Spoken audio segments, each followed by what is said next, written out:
Buti nakarating ka. Pumunta lang naman ako dito para ibigay sa'yo ito.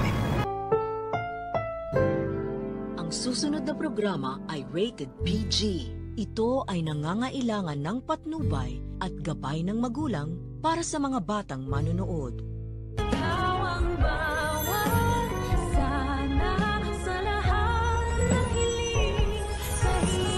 Sa'yo mapupunta ang majority ng kayamanan ni Tanda.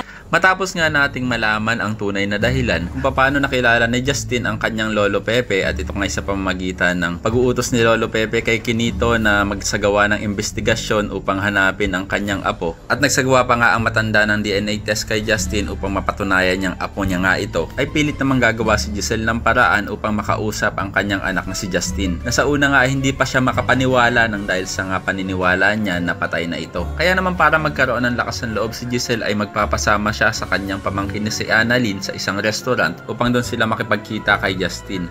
Na napapayag naman ng kanyang amang si Eric. Ayon naman kay Justin ay Pasko naman daw kaya naman may ibibigay daw siya sa kanyang inang si Giselle. Na tsak pag nakita niya daw ito ay tatamaan siya ng sobra. Medyo matatagalan naman ang pagdating ni Justin sa kanilang meeting place at akala nga ni Giselle ay hindi nasusulpot ang kanyang anak. Kaya naman nang makita ni Giselle ang kanyang anak na papalapit na sa kanila ay gusto niya itong yakapin sana. Pero malamig ang pakikitungo nitong si Justin at hindi siya magpapayakap sa kanyang ina. Dahil ang tanging pakay lang naman daw ni Justin ay ibalik ang ipit na binigay sa kanya ni Giselle nung bata pa siya. Medyo natuwa naman itong si Giselle at sabi niya pa nga na siya ang nagkapit mismo sa buhok nito. Yun nga lang, ipapamukha ni Justin kay Giselle na ang pakilala lamang ng kanyang ina sa kanya ay Tita Giselle. Kaya naman dito natatamaan si Giselle at pinagsisisihan niya na daw ang lahat ng ginawa niyang yon kay Justin. Samantala, ito namang si Moira ay iniisip pa rin ang mamanahin nitong si Zoe. At siguro naman daw ay hindi pa nakikita ni Pepe itong si Justin. Kaya naman si Zoe pa rin ang tanging tagapagmana ng mga tanyag. Parang hindi naman matutuwa si Zoe sa pinagsasabi ng kanyang demonyitang ina at hindi siya proud dito. Kaya naman kung isa ka rin sa mga umaasang sana si Annalyn lang ang tanging pamanahan ni Lolo Pepe ay pakilike ang video na ito and don't forget to subscribe. Thanks for watching and see you next time. Bye bye!